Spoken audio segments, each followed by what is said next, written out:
Olá pessoal, sejam todos muito bem-vindos a mais um programa Esporte Show, seu programa de esportes na web, uma forma diferente e única de falar sobre esportes. Eu sou Marcelo Lopes, fundador do Cuca Beta e apresentador do programa Esporte Show, programa de esportes há 3 anos, sim, há 3 anos na web, e a gente que está começando essa edição de número 215 hoje, galera. Sejam todos muito bem-vindos aqui. Programa Esporte Show de segunda a sexta-feira, sempre às 19 horas, trazendo um atleta, um treinador. Muito obrigado ontem, você que assistiu ao nosso programa, com a presença do nadador Fernando Scheffer, do Minas Tênis Clube. Foi bárbara. Se você perdeu o programa, tá lá no nosso IGTV, você pode ir lá assistir o nosso IGTV, onde está gravado o nosso programa de ontem, tá ok?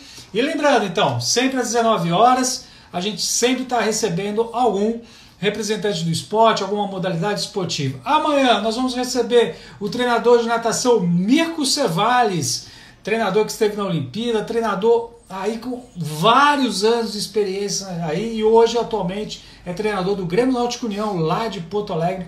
Vai estar conosco aqui conversando um pouquinho sobre a natação, né, a natação de base aí, o que ele tem visto de novidade aí. Então, galera, não perca, se você gosta de natação, amanhã, treinador Mirko Cevalles. Na quinta-feira nós vamos estar recebendo o Felipe Galdino, fisioterapeuta da FG Saúde e Performance lá de Minas Gerais.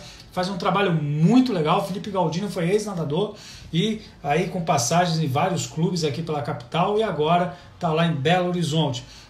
E na sexta-feira a gente vai receber Jorge Carlos Júnior e Luiz Taioli para um bate-papo que vai ser muito legal.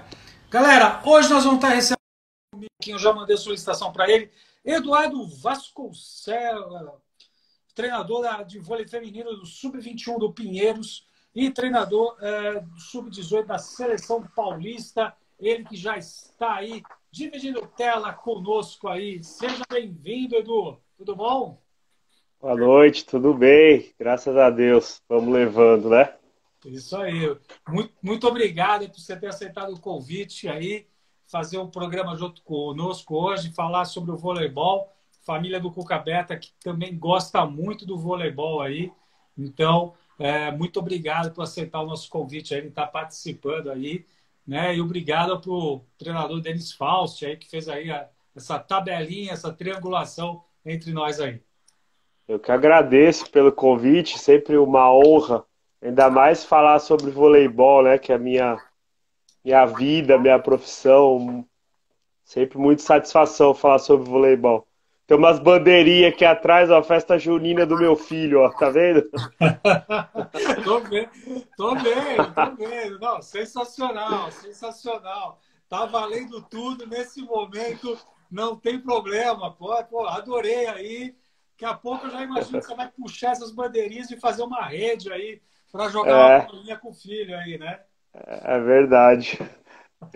Legal. É, Legal. Edu, me fala uma coisa, você tem um Instagram onde você posta lá diferentes coisas sobre o voleibol, né? Estudos. Fala um pouquinho do Instagram aí pra galera, talvez a família do Cuca Beto ainda que não conheça aí o seu Instagram. eu tive essa ideia lá no começo da pandemia, né? Falei, cara, vou criar um Instagram para falar um pouco de voleibol, mas assuntos mais filosóficos, vamos dizer assim, mais Aham, mentais e cognitivos, né? perfeito. E, e aí eu gosto muito dessa área, né? Eu estudo, eu sou técnico de voleibol, mas eu acabei agora de fazer um curso na PUC de psicologia do esporte.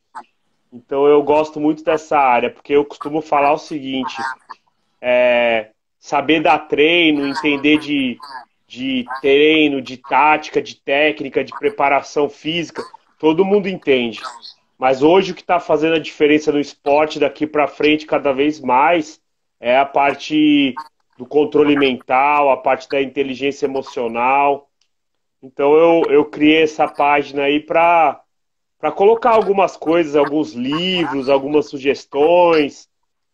E tá sendo bem legal, tá sendo bem bacana. Legal. Parabéns aí pela iniciativa. O endereço é o Naturalness Underline Isso, Voleibol, né? Esse nome naturalness é naturalidade, né? Que é uma palavra que eu gosto muito dessa palavra, de que as pessoas, elas funcionam melhor quando a gente está de uma forma natural, né?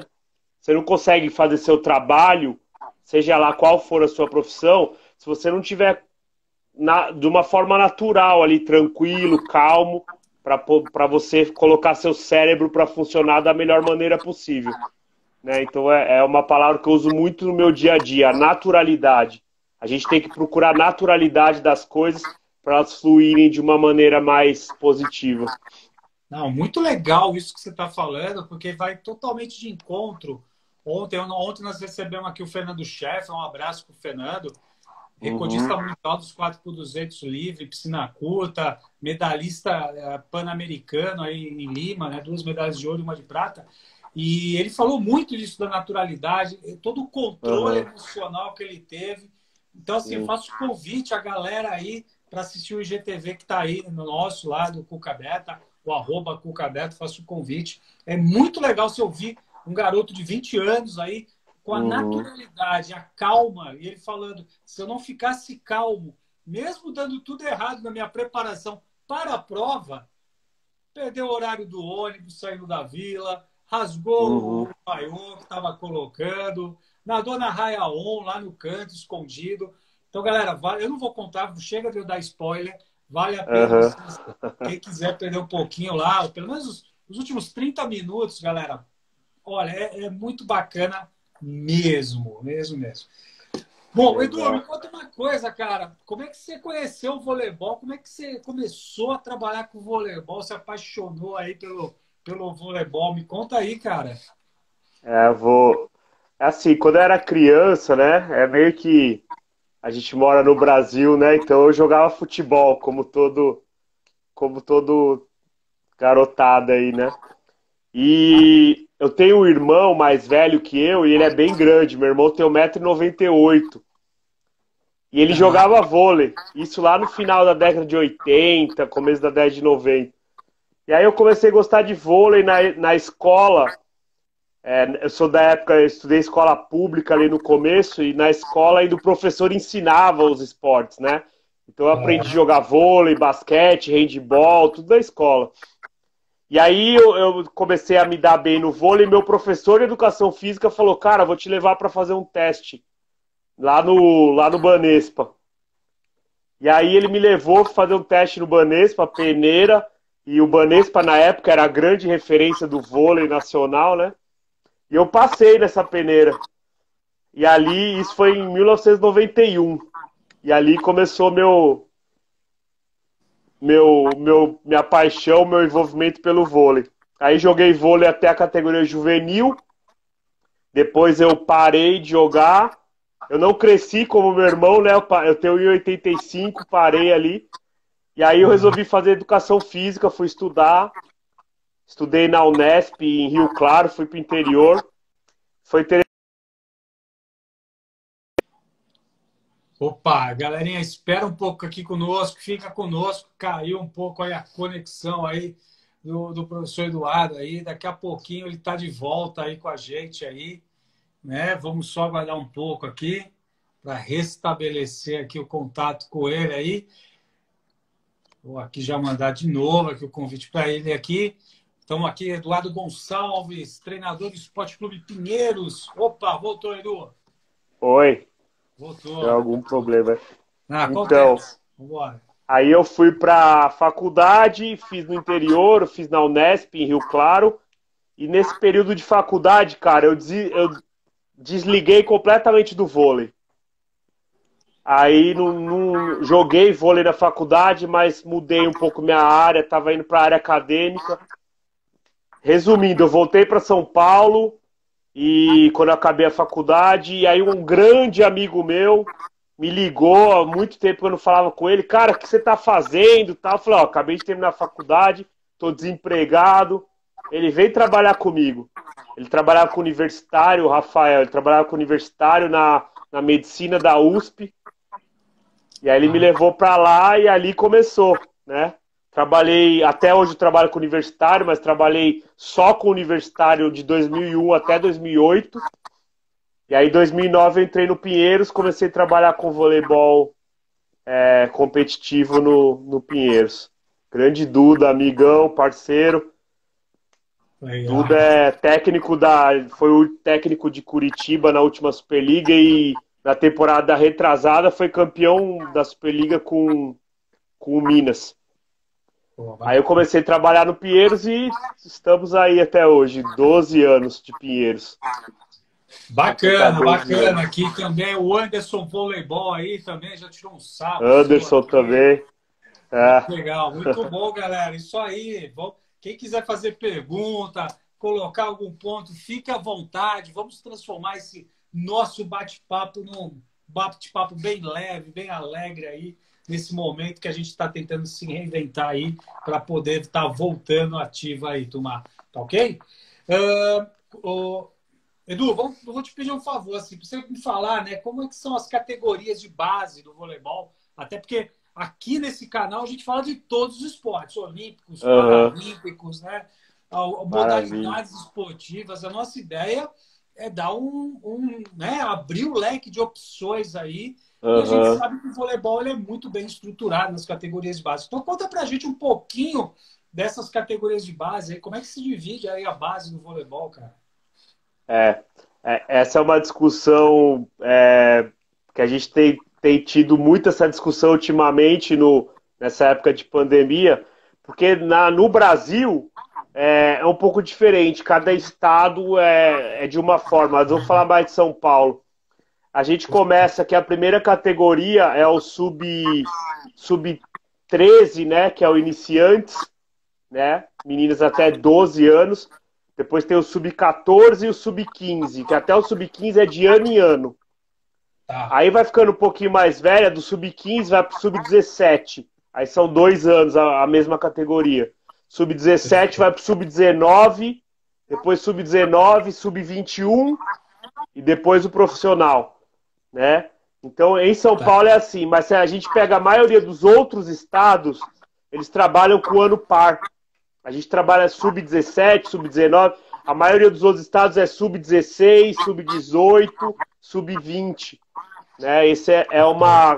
que a gente está entrando numa discussão aí para tentar padronizar isso no Brasil inteiro. Perfeito. Não, legal a gente saber isso aí, só para a gente ter uma noção. Esse debate existiu alguns anos atrás no futsal. O futsal estava com um debate desse também há alguns anos. Eu não me recordo agora se era ímpar e transformou em par ou vice-versa, mas eu lembro que foi por volta de 2014, 2015 que eles conseguiram unificar.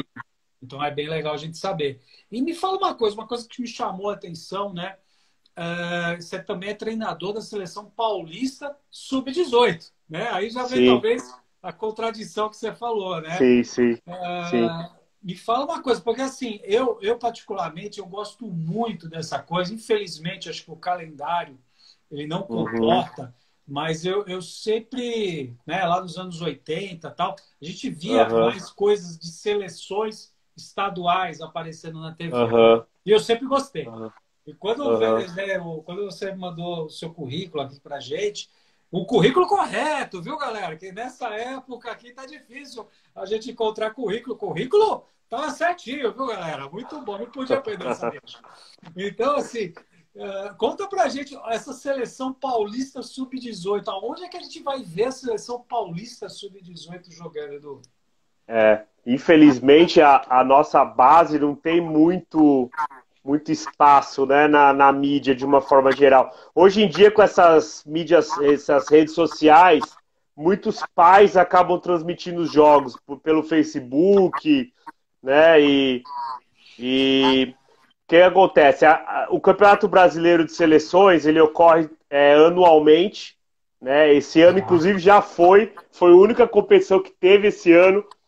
A gente jogou no comecinho de março. Quando eu cheguei em São Paulo, a gente entrou em quarentena. Nossa! E é um campeonato que ocorre lá em Saquarema, né, no centro de treinamento da Confederação Brasileira de Vôlei. E jogam primeira, divisão especial, são os principais estados, aí tem a primeira divisão e a segunda divisão, né? E é um campeonato que não tem passado muito, até alguns anos a CBV mostrava, eles tinham um canal no YouTube que passava esses jogos ao vivo, só que com essa crise econômica aí que o país teve nos últimos anos, acabou cortando esse tipo de transmissão. Então você consegue assistir mais para quem é o pai de uma atleta que está lá, ele vai lá e transmite, é uma coisa bem amadora ainda, infelizmente.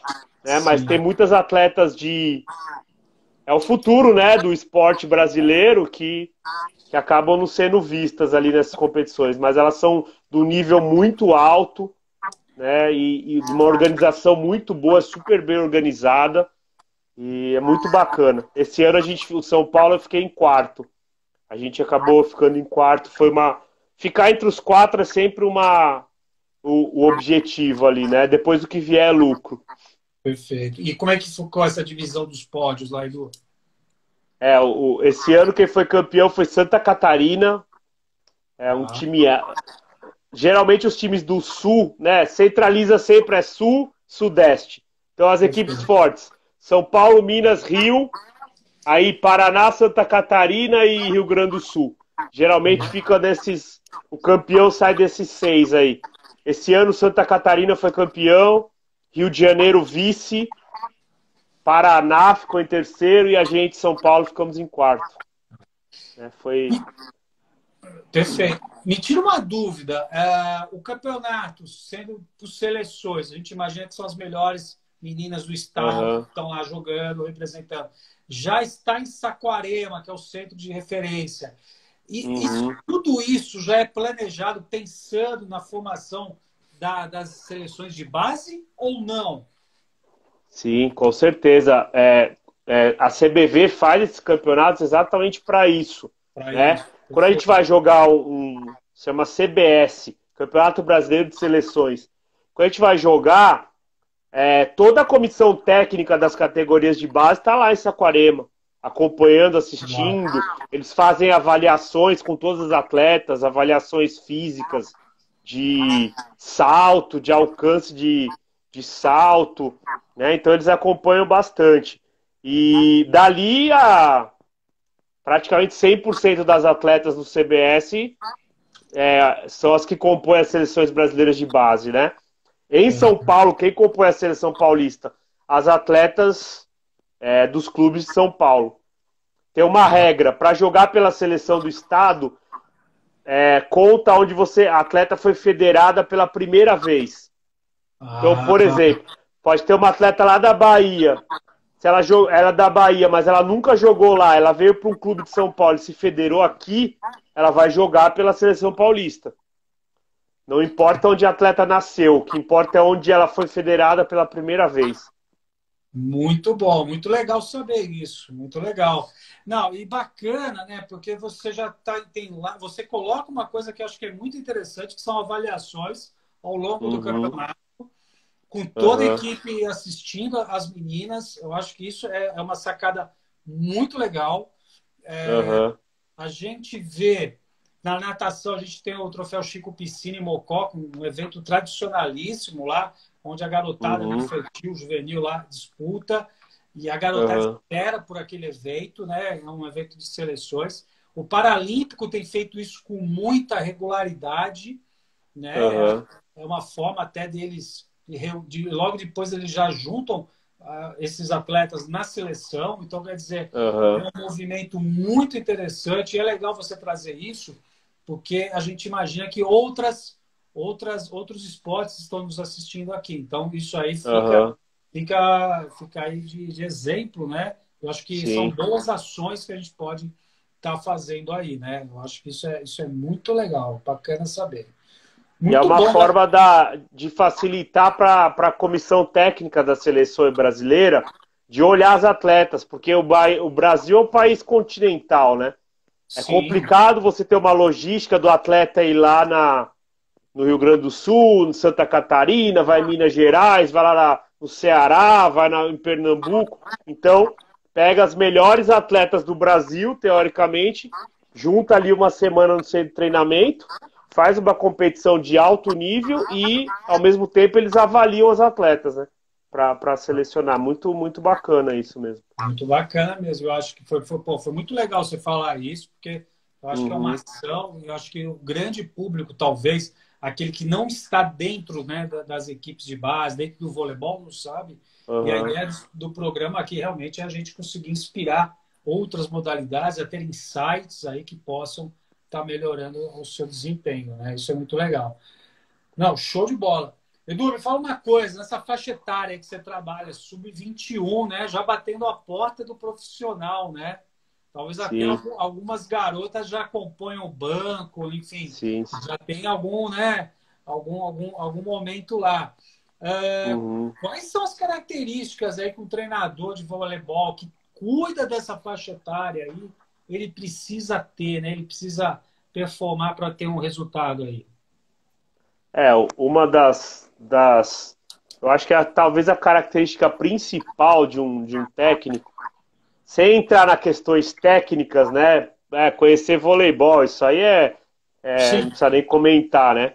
Mas eu acho que é muito importante a gente, hoje em dia, ter uma relação muito próxima do atleta no sentido de confiança, no sentido de respeito, no sentido de parceria, sabe? As atletas, essa geração jovem, eles sentem muita necessidade disso, de ter alguém. Não funciona mais aquele modelo de esporte que a gente vivenciou alguns anos atrás aí, de faz o que eu tô mandando e fica quieto aí. Hoje o atleta ele é muito questionador, ele quer entender o porquê que ele tá fazendo aquilo. Então isso é uma das coisas que mais me intriga também, por isso que eu gosto dessa área de psicologia. Que eu acho que a gente só vai estar motivado, né? A gente só consegue se motivar quando a gente vai fazer alguma coisa que realmente alguém fala pra gente e toca nosso coração.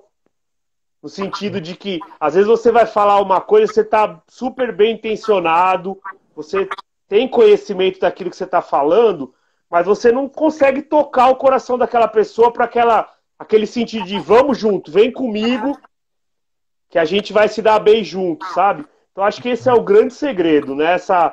Os técnicos, na minha opinião, precisa ter esse feeling, essa sensibilidade, essa inteligência emocional de estar próxima da atleta, de ter uma relação sadia, uma relação respeitosa, uma relação de confiança, né? Então eu acredito que o esporte ele está indo para esse caminho, né? Não tem mais aquele modelo de fica quieto aí, faz o que eu estou mandando, me obedece e num primeiro momento pode até dar certo isso, mas a longo prazo o atleta não aguenta mais isso. Perde o sentido para ele ficar fazendo esporte, né? Então eu acho que hoje em dia a gente tem ouvido muito isso, de tipo, hoje em dia a gente procura fazer coisas na nossa vida que dê sentido. Não simplesmente eu trabalho para ganhar meu dinheiro. Dinheiro é importante, mas tem que ter sentido. Se você trabalha só para ganhar seu dinheiro, em algum momento da sua vida você vai ter algum problema ali algum problema emocional, de algum problema de felicidade, você não é feliz, você não está fazendo aquilo que você gosta. Então eu vou muito por esse caminho. Eu acho que o técnico ele tem que ter essa formação humana muito importante, né? Essas gerações estão demonstrando cada vez mais isso e também você entender essa geração, né? Uma coisa que eu critico muito é assim, a gente que é um pouco mais velho, a gente tem mania de falar assim, mas no meu tempo era muito melhor. Não, o meu tempo pode até ser que era melhor, mas não vai mais ser igual. Essa geração não vai ter a mesma cabeça que a gente tinha há 20, 30 anos atrás. Mudou. Essa geração é muito rápida, então a gente tem que ter essa capacidade de se adaptar rápido, né, às necessidades dessa nova geração. Não adianta querer trazer essa geração para as minhas necessidades. Eu tenho que me adequar às necessidades deles. Eu me preocupo muito com isso, eu tento estudar muito isso, e é o que eu acredito que faz a diferença, principalmente nas categorias de base. Perfeito. Não, eu também, a gente tem ouvido bastante isso aqui, a gente tem Uhum, empatizado com os treinadores que têm passado por aqui, porque não adianta mais a gente simplesmente, ele não me entende, ele não faz o que eu uhum, peço, na minha época era melhor. A aham. gente tem que olhar para frente, né? Sim, E sim. tentar se colocar no lugar daquele indivíduo, o que ele busca, né? Quais são as Aham. angústias, quais são os sonhos, o Sim. porquê, né? Saber Uhum, a causa, por que ele está lá na quadra tomando bolada ou não tomando bolada, enfim, né? aham. As horas que passa para treinar. Eu fico pensando que essa categoria que você está realmente é uma categoria que você precisa ter muito essa habilidade, né? Porque eu imagino que o atleta, você me corrija se eu estiver errado, mas o atleta ele começa a olhar lá para a equipe principal. E aí ele Aham. começa a ver assim: será que eu tenho habilidade? Será que eu tenho capacidade? Ou até pior, será que eu tenho o time de cima precisa de mim? Né? Porque de Aham. repente eu tenho uma supra-sumo, uma jogadora de seleção, aí Aham. e não tem espaço, né? Sim, Então eu sim. teria que fazer uma nova quebra, ir para um outro clube, ou ir para uma nova cidade, né? E essas quebras são Aham. difíceis. Como é que você lida com essa tensão, né, do atleta, essa ansiedade? Porque eu acho que esse deve ser um dos maiores É. vilões para ele poder performar e entender o que você está querendo dele na É, quadra. nessa categoria sub-21, é o que você falou ali, é o divisor de águas, né? É ali que o atleta vai falar assim, bom, o que eu quero para minha vida? Eu quero seguir carreira e tentar ser um atleta profissional, ou não, eu vou parar por aqui e vou tentar por outros caminhos, né? E é uma grande preocupação das meninas. O que eu particularmente gosto, como eu falei para você lá no começo, da naturalidade. Tá. Eu procuro deixar, tentar formar um ambiente que as atletas acabem passando por esse processo de uma forma natural. Ah, você vai ter que ser atleta profissional? Se prepara, se dedica, treina, né? E deixa as coisas acontecerem. Né? Não assim, vou ficar sentado dormindo, não é isso. Vai ter que treinar muito, tem que trabalhar muito, tem que se dedicar muito, mas deixa as águas rolarem, né? Deixar Porque o que fluir. acontece? Exato, tem muita gente que a gente costuma falar isso, né? A peneira vai ficando cada vez mais fininho, o buraquinho. O funil vai ficando cada vez menor. Então tem muita gente boa que às vezes não chega, e não é porque ela não chega porque ela não era boa, ela não chega porque não tem espaço para absorver todo mundo. Talvez esse seja um dos grandes problemas do Brasil no esporte. A gente não tem espaço para absorver todo mundo. Porque você pega uma menina sub-21, ela está competindo com gente da idade dela. A partir do momento que ela vira adulto, ela vai competir com atleta de 18 anos até atleta de 40 anos, né? Hoje em dia nós temos 12 times, 15 times de voleibol profissional no Brasil, né? Como é que a gente vai absorver? Então, eu me preocupo muito com isso, de que as minhas atletas têm que estudar. Eu faço questão que elas façam faculdade, que elas façam curso de inglês, que elas se preparem de uma outra forma. E eu falo o seguinte, mesmo que você seja uma atleta de altíssimo nível de seleção brasileira, que você vai para a Olimpíada, vai ter um momento que você vai ter que parar de jogar com 30 e poucos anos. E depois, você tem o resto da sua vida. O que você vai fazer, né? Então eu acho que o modelo do esporte americano, ele me agrada nesse sentido, de que primeiro os atletas vão estudar, depois eles vão ser atletas, né? Perfeito. Só que no Brasil a gente tem uma realidade diferente, porque quem geralmente vai ser atleta, principalmente nas modalidades um pouco mais populares, futebol, vôlei, quem são? Aquelas pessoas muito humildes, que não têm muitas condições, e aquilo acaba sendo um meio para ela, de repente, mudar o padrão de vida dela, né? O padrão da família dela. Então ela investe tudo naquilo, né? Mas eu tento mudar isso. Dos meus objetivos de vida profissional é tentar mudar esse caminho. Eu acho que dá para você estudar, você ser um bom profissional e ao mesmo tempo você ser um atleta de altíssimo nível. Nós temos atletas americanos olímpicos que eles trabalham no dia a dia deles, trabalham meio período, o cara é advogado, é médico, ele trabalha meio período, a outra metade ele treina e ele vai para a Olimpíada, cara. O cara é atleta de nível olímpico.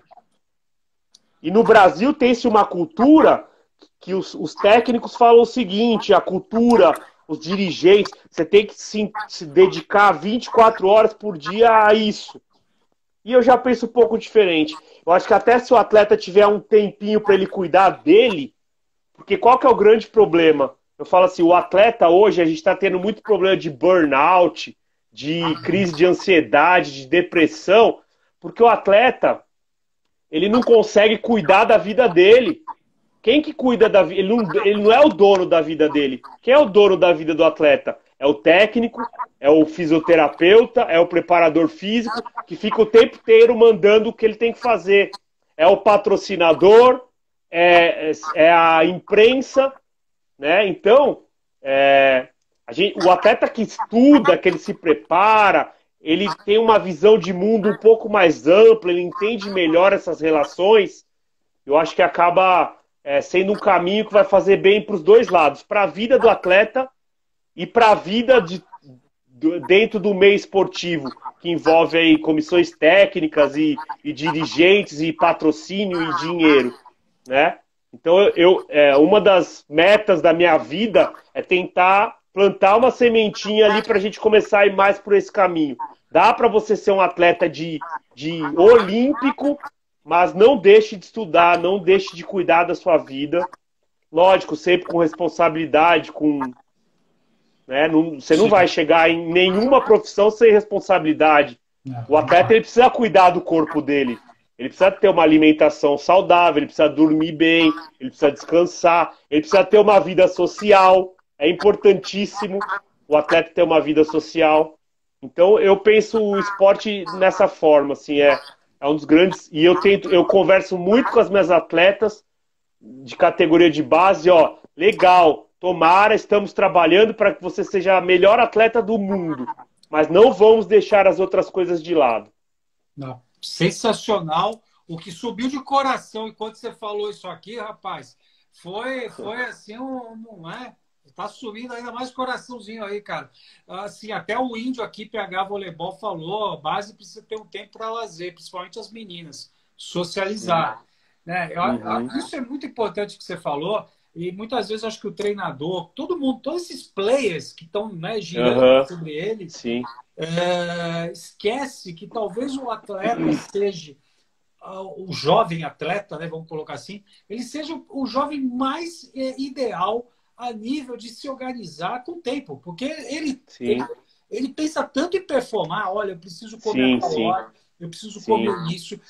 Quer dizer, se ele carrega isso para as atividades escolares dele, né, quer dizer, ele consegue também performar, pelo menos a divisão, né, das tarefas dele, ele vai ter muito mais facilidade que uma pessoa que não vivencia o esporte, que não tem já essa cabeça já há anos com o intuito de performar. Então, realmente, eu acho que é um tabu isso aí, um paradigma, né?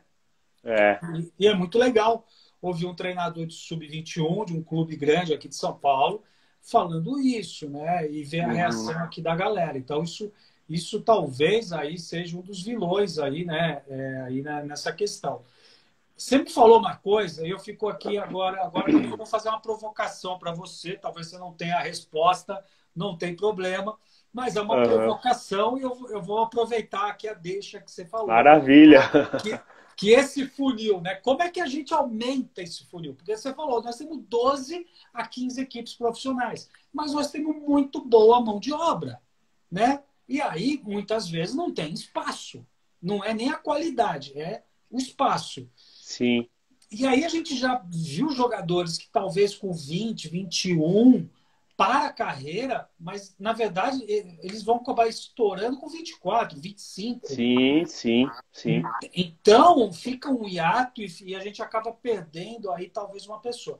Como é que a gente faz para aumentar essa vazão dessa mão de obra, né? Aumentar os times, né? Será que eu não lembro se se era uma opção ou não, mas a gente tinha uma seleção de base que competiu um ano numa Superliga, né? Eu não me lembro agora. Teve o masculino uma vez, Isso me chamou a atenção, eu fiquei guardado na cabeça. Como é que Você a gente sabe que a faz? gente discute muito isso, a gente discute muito sobre isso, principalmente agora que a gente está com tempo. Eu tenho um grupo de técnicos que a gente vive discutindo isso. E uma das coisas importantes é assim, acaba tudo passando um pouco pelo dinheiro, não tem jeito. O esporte no Brasil, ele é muito caro. Eu vou te dar uma, só para você ter uma ideia. Você pega um jogo de sub-21, só uma taxa de arbitragem é por volta de R$ 1.000. Só, em um jogo, R$ 1.000. Você faz, sei lá, 10 jogos. É porque assim, o mandante que paga, né? O time da casa. Você faz uns 10, 15 jogos em casa, só de arbitragem você vai gastar 10, 15 mil reais no ano. Fora as outras coisas. Então, o dinheiro é uma coisa que a gente discute muito de abrir mais uma categoria, por exemplo, uma sub-23. Tá. Só que você vai investir numa sub-23 é dinheiro. Então, o que acontece? Você falou o negócio da idade, só um parênteses. Eu tive uma reunião esses dias com o Juba, que ele foi da seleção brasileira, assistente do Bernardinho, e ele falou que ele viu um artigo que é o seguinte: os atletas olímpicos, eles despontam no voleibol, tá? Eles despontam na fase de 28 a 33 anos. É o auge, que ele chega na melhor forma. Então, às vezes você pega uma atleta sub-20, sub-21, ela precisaria aí de mais uns 2, 3 anos para chegar num nível bom. Só que ninguém não tem espaço para ela. Então ela acaba não se desenvolvendo tudo aquilo que ela podia. Pode ser que ela seria um atleta de nível mundial com 24, 25 anos. Mas ela não teve espaço para isso. Então a CBV tem corrido atrás. A gente tem a Superliga A, que é a principal competição. Tem a Superliga B. Agora está montando a Superliga C. Né? A gente tem tentado, mas tudo esbarra na parte financeira, na parte de dinheiro para viabilizar os campeonatos, né? Você vai montar um time, você pega o Pinheiros, eu tenho 10 atletas. As minhas atletas são todas de nível de seleção brasileira. Eu tenho atleta do Brasil inteiro. Então eu preciso dar estrutura para elas. Eu preciso dar apartamento para elas morarem. Eu preciso dar alimentação. Eu preciso dar um salário, uma ajuda de custo. E tem os gastos da competição. Cara, você vai fazer um orçamento. Você tem um time sub-21 de um nível médio. Não precisa nem ser um top. Um nível médio. Você não gasta menos de 100 mil reais para montar um time. Não gasta numa temporada. Entendeu? Então tudo acaba... E o vôlei é um esporte que hoje é o segundo esporte do Brasil. Quanto mais vitrine você tem, mais caro vai ficando o voleibol também, né? Talvez você pegar uma modalidade que é pouco difundida, 100 mil reais você consegue trabalhar com atletas olímpicos. Sim. Hoje 100 mil reais no voleibol você trabalha com um time de base fraco, mediano. Entendeu? Então esse é o revés, né? Esse é o revés da moeda de se tornar famoso, vamos dizer assim. E nós não temos uma cultura, e nosso país está nesse momento, nos últimos anos, também não pode. Eu tenho consciência disso, sabe? O esporte é uma ferramenta social muito importante, mas a gente tem outras prioridades nesse momento. Então não só esse momento de pandemia, mas no momento que o país está passando nos últimos anos, nós temos que ajustar outros caminhos aí. O esporte está dentro disso também, né? Mas é uma discussão muito longa. Eu acho que falta projetos, falta qualidade, falta continuidade, né? O governo muda, acaba tudo, começa tudo de novo. Aí começa do zero, aí muda o governo, acaba tudo, começa tudo de novo. Então acho que a gente não tem continuidade. Por isso que os projetos não são sólidos. Eles começam e terminam muito baseado em resultados. Ganhou, continua. Perdeu, acaba. Né? Então esse é o grande problema que a gente precisa resolver no nosso país. Né? Não, sensacional. Gente, eu estou aqui com Eduardo Vasco, Eduardo Gonçalves, desculpa, Eduardo Gonçalves aqui conosco, treinador do Pinheiros Sub-21, conosco aqui, galera. Edu, me fala uma coisa, assim, lá no seu Instagram, o Naturalness, underline voleibol, você colocou uma frase, você coloca algumas frases que faz a gente refletir bastante, né? E teve uma aí que eu gostei muito que você colocou. Cada indivíduo tem um mundo interno diferente. E o estímulo tem um significado para cada um. Comenta um pouquinho dessa frase aí que eu acho, assim, é o tocante da individualidade aí do ser, né, cara? É muito, muito bacana. Essa frase eu peguei numa aula, um professor, o professor Ivan lá da PUC, eu fiz a pós lá na PUC e ele deu essa aula e ele colocou. Até ele estava dando aula online, eu tirei uma foto da minha tela do notebook. E eu acho que é o grande segredo hoje, não só do esporte, mas do mundo corporativo, da sociedade. O que te motiva não é a mesma coisa que me motiva. Aquilo que você gosta de fazer não necessariamente é aquilo que eu gosto de fazer também. Então eu acho que um dos grandes segredos do líder, do gestor, é procurar entender o que cada um, de que forma cada um é motivado, né? De que forma cada um se sente importante. Então, eu penso muito por esse caminho. Para a gente fazer o nosso melhor, a gente precisa se sentir importante, a gente precisa se sentir protagonista. Eu trabalho na sua empresa. Eu preciso acordar todo dia e sentir que eu vou acordar e vou trabalhar na sua empresa e eu estou fazendo uma diferença na sua empresa. Que eu sou importante não só para você, mas para aquilo que é a essência da empresa. Né? Então, cada um vai ser motivado de uma forma, essa motivação intrínseca que a gente fala, uma motivação interna. Cada um tem a sua, cara. Então, acho que essa frase ela é muito maravilhosa, que a gente precisa entender como se cada um se motiva. Então, um dos problemas do esporte brasileiro é esse também, de que o técnico vai lá e ele fala grita, berra, xinga, e acha que ele está fazendo bem e todo mundo vai ter o mesmo tipo de resposta. E não vai. Né? A gente tem que entender cada um, entender. E a minha grande filosofia de trabalho é: eu tenho que fazer as pessoas viverem da maior naturalidade possível e as pessoas serem protagonistas, se sentirem protagonistas daquilo que elas estão fazendo.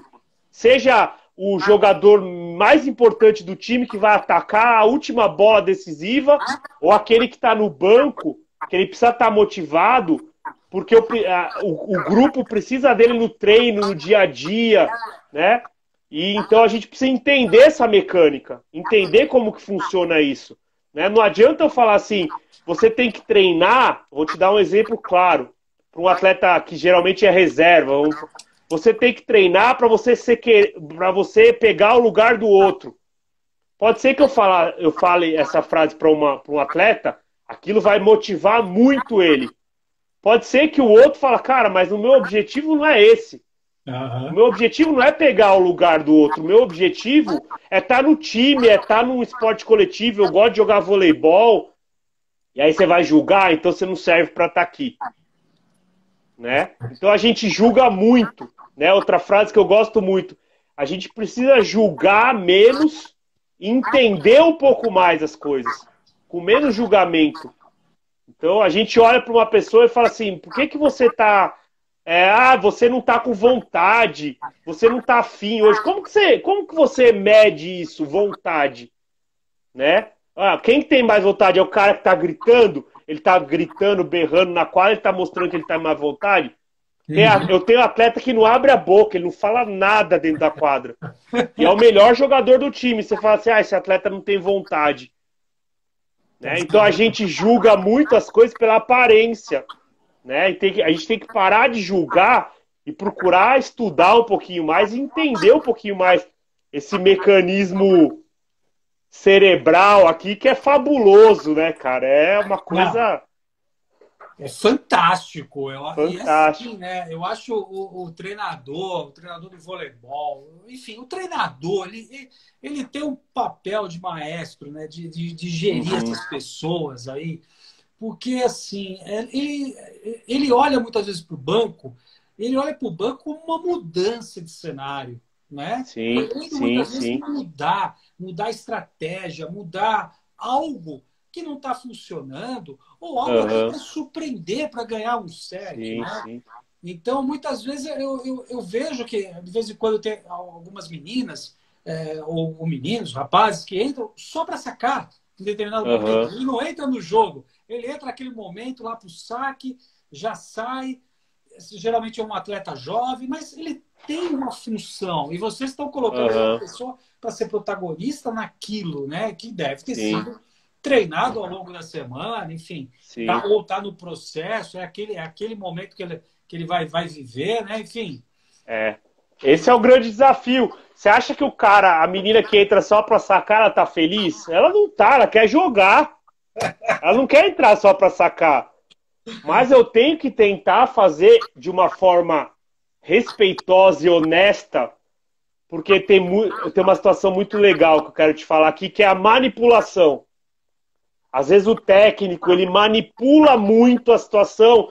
Não, você é a atleta mais importante do mundo, que você vai entrar para sacar, você vai... Mas ele fala aquilo, eu vou dizer assim, é uma motivação baixa, né? Muito ralé, assim, muito baixa, de tipo, cara, isso não é motivante. A gente tem que tentar motivar de uma outra forma, né? Não manipulando, mas motivando de uma forma sincera, honesta. Cara, eu sei que você não está feliz de entrar para sacar, mas nós precisamos trabalhar algumas coisas ainda para você ter condições de estar mais tempo dentro da quadra. Mas neste momento, você tem um papel muito importante no saque, cara. Né? Eu não estou enganando a pessoa, eu estou falando a verdade para ela. E aquilo ela vai se sentir o quê? Cara, o cara confia em mim, o cara é direto comigo, ele é respeitoso, ele fala aquilo que eu quero ouvir, Transparente, né? transparente. Eu não estou querendo enganar, não. Né? Você é muito boa. Você entra para sacar, você é o melhor saque do time. Mas ela fala assim, mas eu não quero ser o melhor saque do time. Eu quero jogar, eu quero estar na quadra.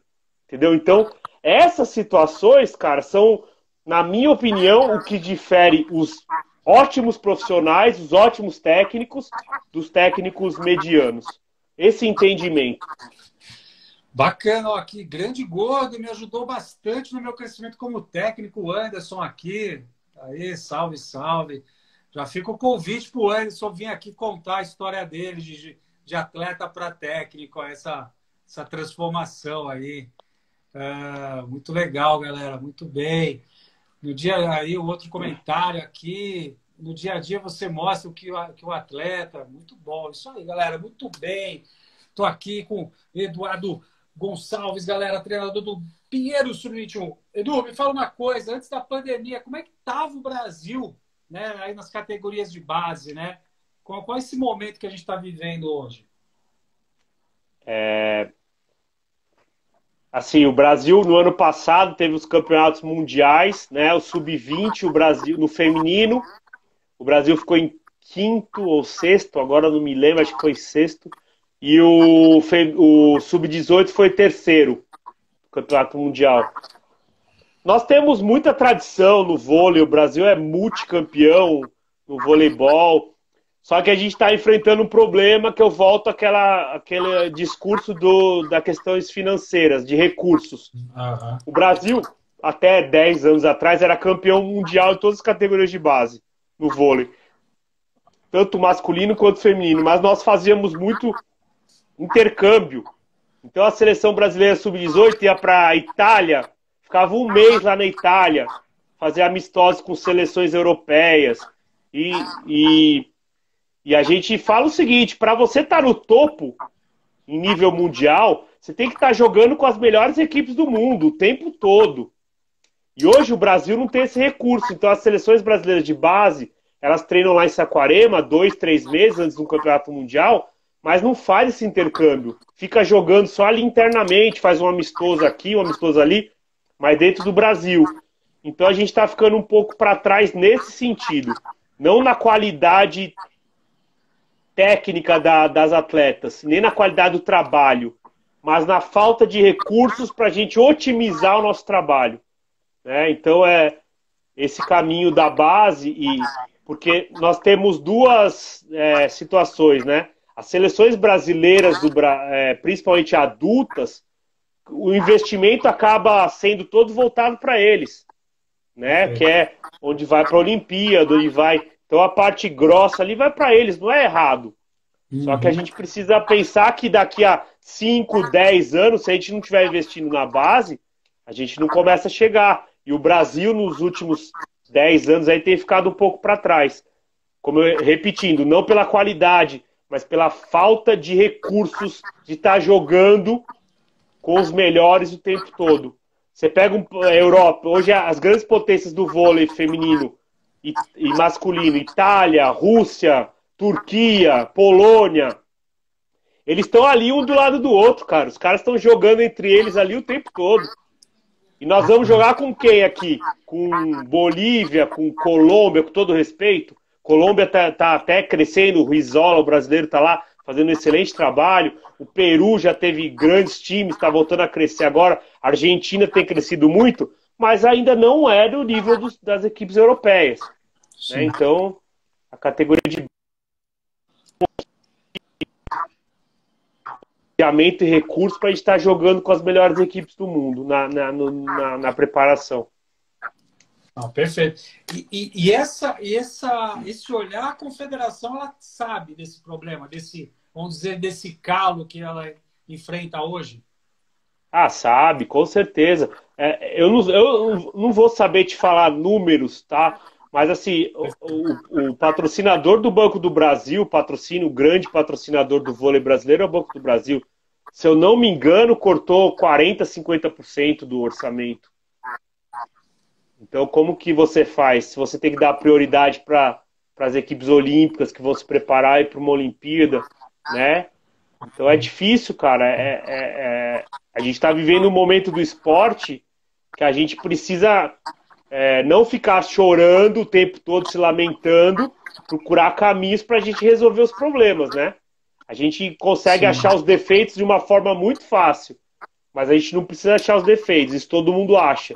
A gente precisa começar a achar soluções, mesmo com poucos recursos, né? Que é a realidade do nosso país hoje. Não, sem dúvida nenhuma. Exatamente. A gente tem que se adequar a essa realidade e tentar se adaptar o mais rápido possível, né? Dentro das possibilidades. Muito legal. Edu, me fala uma coisa. Existe algo que a gente hoje, olhando para esses países, vamos colocar emergentes aí, né? Turquia, Polônia, ou de outros países, você acha que a gente pode se inspirar neles? Assim, é uma situação interessante. Esses países da Europa, a grande quantidade deles, os caras estavam vindo para cá, cara. Eles iam para Saquarema, aqui. O Brasil, né? Os caras falam, o que o Brasil tá fazendo? Vamos lá ver o que os caras estão fazendo. E os caras começaram a aprender com a gente, só que o que eles passaram a gente? Na questão de organização e planejamento. Né? Os caras vieram aqui pro Brasil. Eu talvez faça uma analogia do que aconteceu no futebol brasileiro também. Os caras vieram para cá, entenderam um pouquinho o que era o futebol brasileiro, a essência e organizaram, estudaram e fortaleceram esse processo de organização. E é isso que está acontecendo na Turquia. A Turquia, e eu vou te falar, um dos caras grandes precursores do voleibol turco é o Marco Aurélio Mota, é um técnico brasileiro que está lá há 12 anos, e ele foi técnico da seleção brasileira de base, foi campeão mundial com o Brasil, foi técnico da seleção adulta. Ele foi para a Turquia e a Turquia virou uma das grandes referências, porque ele levou o que era feito no Brasil de trabalho de base para lá, e hoje em dia a Turquia foi campeã europeia, está disputando grandes títulos aí. Mesma coisa a Itália. né? O Zé Roberto foi para a Itália em 2006, 2007, ele foi tricampeão italiano, 3 anos seguidos. Então, o que que acontece? O brasileiro, ele é bom, ele é diferenciado. O que que a gente pede para os caras? Na estrutura, na organização. Né? Isso eles são muito bons. A Polônia, não sei se você sabe, o primeiro esporte na Polônia é o vôlei. O vôlei é o primeiro esporte da Polônia, acima do futebol. A Itália é muito forte. A Turquia tem muito investimento. Os bancos lá, as grandes empresas turcas investem muito no voleibol. Então, a gente é competitivo ainda, mas a gente tem que tentar se aproximar um pouquinho mais dessa parte de organização e planejamento, que eu acho que é a grande deficiência do Brasil. Não, bacana que o Índio aqui fazendo alguns comentários aí, né? Outros países cresceram porque tem recursos para investir nas categorias. Aqui temos material humano, mas ainda não temos dinheiro. Então, é uma questão aí que a gente precisa, de alguma forma, atrair essa questão de dinheiro, mostrar que é importante, né? Apesar de ser caro, mas é importante. Quer dizer, precisamos fechar essa conta. Acho que esse é o grande debate. E aí passa por uma organização e planejamento, sem dúvida nenhuma. Edu, a gente está quase terminando. Nós temos, acho que, mais 3 minutinhos aqui. Vamos pensar nesse novo ano olímpico 2021. O que a gente pode esperar aí? Você acha que, mesmo com esse hiato aí nos esportes, o Brasil ainda é favorito aí a medalha? Ou ficou tudo embolado por causa desse hiato agora? Eu acho que, assim, vai depender um pouco do tempo que a gente vai ter para esse nosso retorno, né? Por exemplo, tem alguns países da Europa, hoje teve jogo. Hoje teve jogo Polônia e República Tcheca, fizeram amistoso já. A China está treinando há 100 dias no feminino. Eles se fecharam no centro de treinamento, ninguém entra, ninguém sai, eles estão lá treinando. Agora, o Brasil, em condições normais, tanto o masculino quanto o feminino, eu não tenho a menor dúvida que vai brigar para ficar no pódio. Eu não tenho dúvida. A gente tem totais condições técnicas, os técnicos, comissões técnicas melhores do mundo, atletas melhores do mundo. Eu acho que o Brasil chega forte ali para brigar por medalha, tanto no masculino quanto no feminino. O que preocupa um pouquinho é esse tempo de retorno aí. Quanto tempo a gente vai demorar para retornar. Mas sendo repetitivo, eu acho que em condições normais a gente chega ali, não como favorito, mas entre os 3, 4 favoritos, na minha opinião, chega. Chega para brigar por medalha. Isso é importante, né? Sim. Edu, cara, foi sensacional aí. Acho que nós vamos ter uns 2 minutinhos aí para a gente acabar aqui nosso bate-papo. Realmente, como disse o Denis, falou para mim, vou te convidar um monstro para vir falar com você. Realmente, eu acho que você foi extremamente natural, né? Com essa naturalidade aí, passando para a gente todo o seu conhecimento e acho que trazendo coisas importantes que a família Cucabeta fala muito aqui em relação à gestão esportiva. Então, eu só tenho que agradecer a você. O canal Cucabeta está aberto aí para a gente poder estar divulgando o voleibol de base. Pode contar conosco aí quando tiver jogo, com outras ações aí. Pode falar conosco. A gente vai ter o maior prazer em poder estar ajudando aí a divulgar. Você tem 1 minuto e 37 para se despedir, meu querido. Cara, eu quero agradecer esse espaço para poder falar, né? Para as pessoas pelo menos refletirem um pouquinho. Não tô longe de querer ser o dono da verdade. Eu só quero passar para as pessoas reflitam sobre algumas coisas, sobre alguns modelos. A gente precisa andar para frente em algumas situações, não ficar naquela história, no meu tempo era assim, deu certo, eu vou continuar fazendo, né? E então eu acho que quero te agradecer por esse espaço, pela Cuca Aberta. Eu já acompanho vocês lá do Douglas e do Denão. Eles faziam o programa lá eles gravavam aí com vocês, né? Acompanhavam o programa.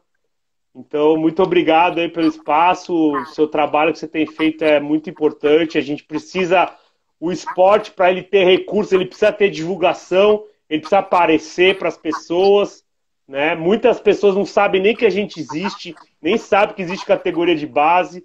Então esse é o momento que a gente precisa desse espaço. Eu quero te agradecer por isso, me colocar à disposição aí também para que precisar para a gente melhorar esse esporte brasileiro. Eu estou sempre arregaçando as mangas aí para colocar a mão na massa. Tá? Muito obrigado mais uma vez aí pela oportunidade. Obrigado você que nos acompanhou. Amanhã, a partir das 19 horas, mais um programa Esporte Show.